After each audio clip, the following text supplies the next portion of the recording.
He's been negative on Bitcoin since it was 60,000 and it is up 33% right now from the low. And as we go higher, India keeps on writing these insane essays about how Trump is caught in a box, how oil is going to kill us, how that there are no options, all this stuff. And yet Bitcoin keeps on going up. And, I just am reminded by what Tom Lee said, which I think is worth pointing out. He said that markets bottom on bad news. They don't bottom on good news. They throw more bad news, and then all of a sudden, the market sits there and goes, "Yeah, I don't care. I don't care if there was a war in Iran. I don't care if the stock market's looking frothy. I don't care. I'm going up. Fuck you." And that's kind of where we are right now. If you Subscribe if you want more real Bitcoin insights like this. And that's kind of where we are right now. If you told me, if I look at Drudge Report today, and it literally looks like the world is coming to an end. Let me just read some headlines here. Missiles fired at Dubai, tensions rise, vessels attacked in Strait, shipping confusion, fertilizer fears, oil jumps.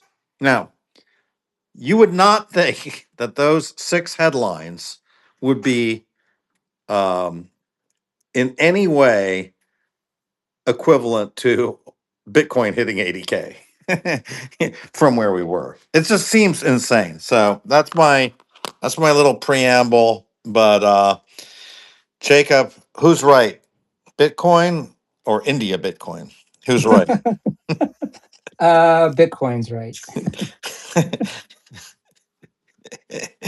Are you surprised that Bitcoin's, I mean, we're a little bit below 80, but to be expected. It's actually holding up pretty well to me. Oh yeah, I yeah, thought it was going to like slam into it and go back down to 76 or something, but yeah. With what you just read, you would think we would have slammed down, right? yeah, I mean, the news is so bad, right?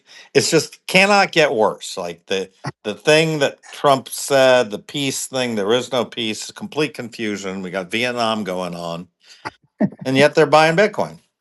Like every time we get a pump, though, we hear headlines. Like at least it feels that way. We get a pump over the weekend, and then all of a sudden there's a headline that comes out on Monday. At least it feels that way. Well, yeah, but I mean, look, we're somehow managing to crawl higher, though. Yeah, yeah. Look, I mean, and I think, I don't know. I mean, I don't know, like, I'm not a technician, but it does sort of seem to me that if we kind of break this 80K barrier pretty convincingly, I mean, there's a big air pocket between here and, 95K. That's my opinion. At least there was an air pocket on the way down. I don't know. It seems like, Bitcoin can go up just as fast as it could go down. I mean, I'm looking at the chart here. It went back to almost 100K. No, wait, it went back to 95K. And that was back in January 15th, right? So, what, 2.5 months ago? This is the key idea. When bad news stops pushing price down, the trend has already changed. 3 months ago. 3 months ago, it was 95K. And now it's crawling out of the abyss. I mean, are we back, Thomas? Are we back, or is India toast? What's going on? I think we're back, and if there's any dips, it's noise in the system. I mean, you have to we've been talking about this liquidity coming from the Fed change, Warsh is coming in. The debate is the timing of interest rate cuts, not if they're going to happen. And look, I would just say the fiat debasement vector, whatever you think that is, that's coming, and people are going to start allocating that. I've through this whole war thing, I've come to completely just I just ignore almost the news because it's so much bullshit about stuff that gets reported. Iran just attacked the UAE. and there's maybe there's a fire in the shed, maybe it's a big deal. Who knows? I don't know what to believe, and the markets don't even know what to believe. It's all over the place. So I just you just got to zoom out and accept the fact there's going to be a lot of volatility. But look, we're up a lot. Is it going to dip down back for India's level? I wouldn't say it's a 0% chance, but I wouldn't bet on it. And there's a better chance it's going to hit. I think you mentioned having that airspace. It's interesting. We hit that magic Josh Mandel line of 84,000. I think it hits that. If we touch that line, it's going to shoot up. I mean, on the way down, it was at 89,000 on January 27th. Okay. And then on February the 5th. Okay. So that was a week later. In 1 week, it went from 89,000 to 62,000 in 1 week. So, I was hearing Gary on Spaces today sounding bearish, and he was like, we got a lot of wood chopping to do. I think there was the experience he used. So wood chopping. We got a lot of wood to chop between here and 84,000. That's like, no, we don't. It dropped. I mean, honestly, 90,000 to 60,000 in 1 week. Why can't it go from 80,000 to 100,000 in 1 week? It can. It honestly can. Like, that's when Bitcoin does take the escalator up, it takes the escalator up. I'm sorry. And I think we're all like, that's when Bitcoin does take the escalator up, it takes the escalator up. I'm sorry. And I think we're all just completely afraid of our own shadow here. But I think that So, once this thing starts moving, it could move very quickly. well, Fred, I was doing some analysis. That's what I've been working on the last couple of days, and on the on-chain profiling of the behaviors of buying and selling, because the real premise here around why it goes up fast or why it comes down fast is just the inelasticity of supply, right? It's a fixed supply, and a lot of people put into this 4-year cycle, which I don't adhere to, but there's very little new supply coming, and it gets gobbled up and dwarfed by the institutional demand. So if you break in the existing holders, the 19 plus million, into 3 cohorts, the deep Well, what holders. are these 19 million? Well, how many Bitcoin are out there? Like 19 million now? 19.7? Over that have what, more than what? Like 20 No, bucks no, in no. Bitcoin? That's how much Bitcoin is in. We haven't mined all 21 yet. Oh, you're talking about how many Bitcoin are out there? Yeah, so I'm looking at the behavior of the Bitcoin 20 million. coin. There's over 20 million have been mined. Okay, whatever the number is, there's 20 million. So you have deep holders, you have long-term holders. The Yeah. deep holders are 5 years or more. Long-term holders are 1 to 5 years, and then you have people who are in and out, the traders. Mm-hmm. I think you can ignore the traders because they're just noise in the system. They're in and out. They're going to buy and sell, and they But don't they don't really. only sell; they buy too. Yeah, but it's over the last few years, it's a net zero position. Right. What's interesting is from what I can tell from the on-chain analysis. Now I don't have a Glassnode account, but I pulled this from other people's analysis. The deep holders are through this price increase from say $40,000, where we went from institutional holding. They've been picking up Bitcoin. Yeah. The people who have been selling are the long-term holders, people with 1 to 5 years in Bitcoin. They have a variety of cost base depending on where they came in, and they're selling, and they sold a good bit. So what I was trying to ascertain from this on-chain analysis is the behavior mechanics. How much powder do they have to sell?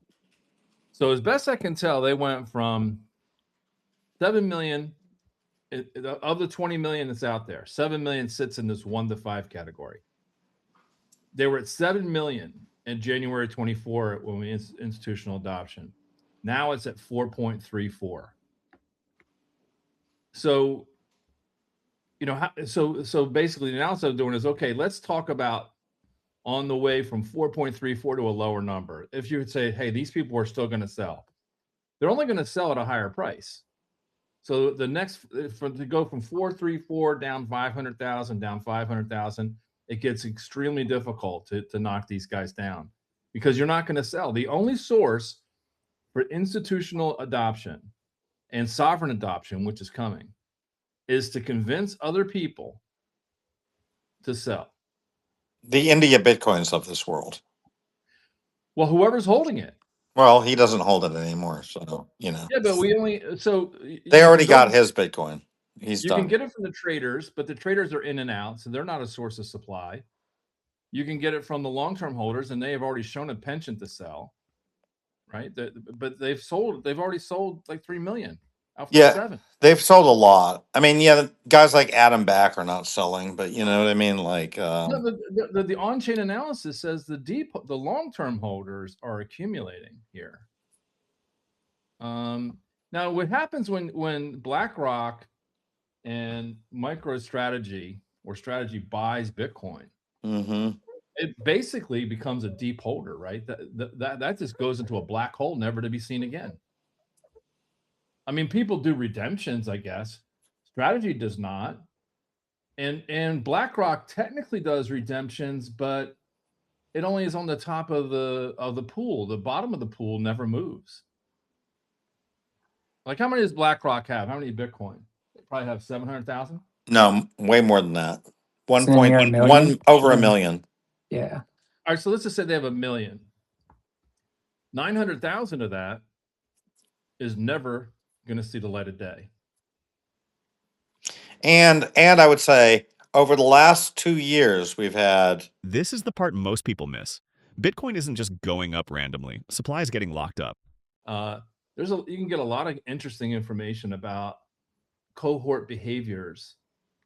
Who's selling? What's the propensity to sell by those cohorts? And here, this boils down to this. The institutional demand is relentless. It just keeps coming. Sellers buying constantly. The ETFs are expanding. It's just it's relentless. And sovereigns are going to get in the game. And this is in a bear market. Yeah. So this is in a bear market. It's not like normally they sell in a bear market, but no. But Fred, they can only acquire by raising the price and getting people to sell.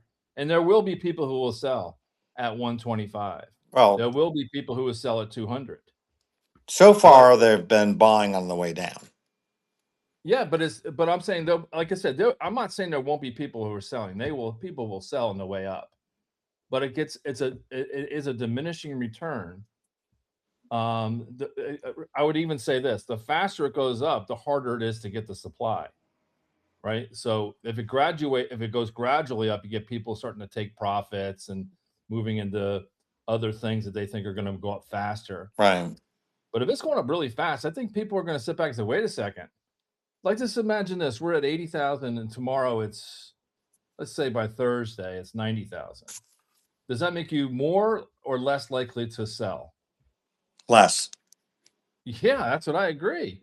You're like, holy shit, it just moved a lot. Where's it going next? We probably set a floor here at the 60 to 80 window. That probably sets the floor for this asset. Well, the Ben Cohens of the world have been suggesting to sell on the way down. That's what they've been saying. All right. So you wrote the book, right? The Bitcoin 1 million. Let's zoom back out, right? Where's it going to be in a couple years? It's just going to be a lot higher. I mean, I think I'll tell you another thing where it's going to be is a lot higher than STRC. I mean, people buying STRC are kind of like, it's kind of Bitcoin light. You know what I mean? Like, great, you made 11%. Market's up 100%. The people who are buying STRC are not buying Bitcoin. They're buying an alternative to the money market. Yeah. Well, they're saying I can trust Bitcoin enough to pay me back. That's it. I don't want any volatility.